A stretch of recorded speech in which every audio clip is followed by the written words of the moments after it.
মাটি সজাই থৈছো এ বালি তাত বালি লিখিছে কি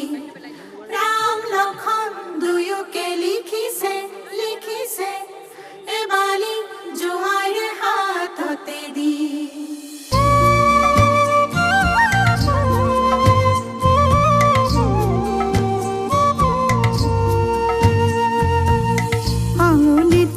ধৰি অমন্তৰা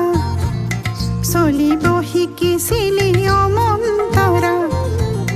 মোৰে চোতাল এৰি যাবি কেনেকৈ বুকু সুদা কৰি অমন্তৰা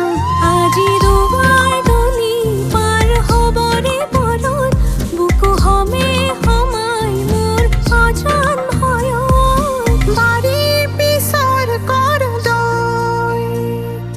নেযাবি খৰ খৰ কৈ এবাৰ ঘূৰি চাবি দেই যোৱাবতে ৰৈ ৰৈ আঙুলি ধৰি ধৰি অমন্তৰা চলিব শিকিছিল